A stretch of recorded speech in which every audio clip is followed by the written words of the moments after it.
Hey guys, how's it going? Mellow here. So I've got one really quick thing to say before we start the video, and that is, I know everyone says this, but I made a Twitter just for this channel, and you guys should go follow it right now. I'll leave the link in the description, but what's so great about this is that I'm gonna do like these little polls every few days or whenever I feel like uploading a video, and it's gonna have options for the video I'm gonna make that day or the upcoming day. And you guys vote on it, so you guys could have a say in what videos I make. You can also DM me and recommend videos or games for me to play, and I'll be there, and it'll be a way of communicating between us. So thank you guys for watching, and enjoy the video.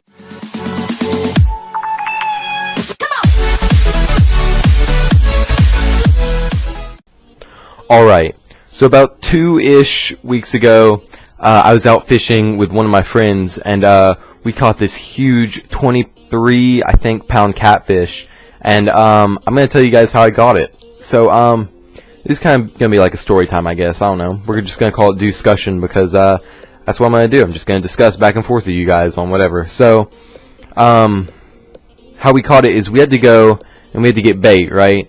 And we were thinking, you know, we want to catch a big fish. So what do you use to catch a big fish? Big bait, I guess. So we went and we bought some worms down at like the little market or whatever, and we also bought some chicken liver. And we're thinking, you know, these are what we're going to do to catch our bait for the big fish. We're not going to use these just to catch the fish. So what we do is we get the chicken liver and we throw it out on catfish lines or whatever you do with those.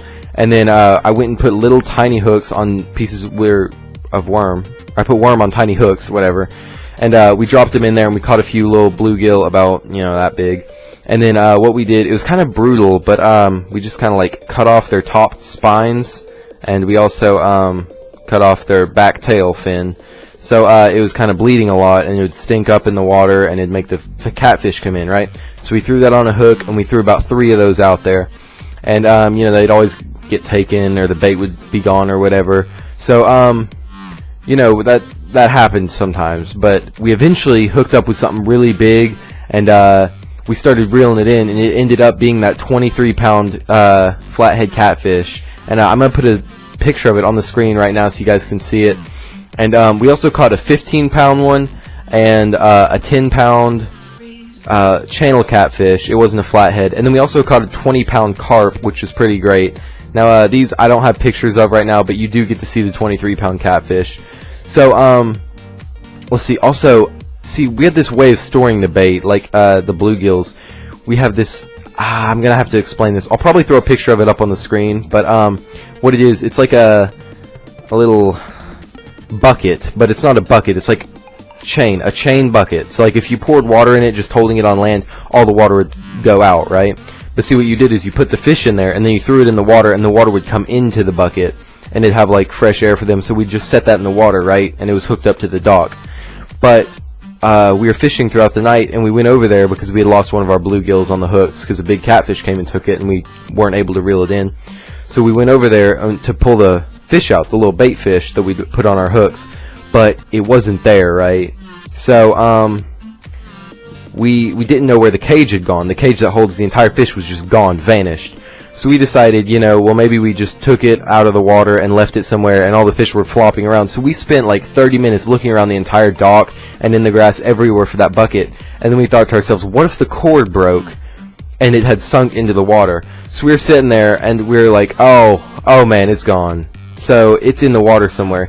And then my friend, it was actually his bucket that he had brought to store the fish in. So he was like, I'm not losing that. And he's like, I'm going to jump in. And I'm like, are you serious? Dude, why? It's just a little piece of wire mesh bucket. We can make you a new one. I mean, they're like $15 at Walmart, but you know, you really don't have to buy one. You could just make one easy. He's like, no, I like that thing a lot. So he strips down, bare butt naked, and he jumps in the water and starts feeling around for it. And I'm like, what in the world are you doing? Why would you do this? I mean, we could have like even just reached down in there with a stick or something and found it, but he had just jumped in bare nude.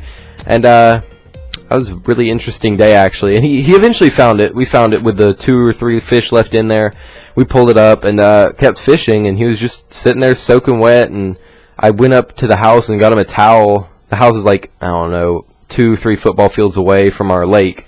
And so I went up there, got him a towel, brought it down, he dried off, got back into his clothes, and we kept fishing. But I don't know, that was a pretty weird day, honestly.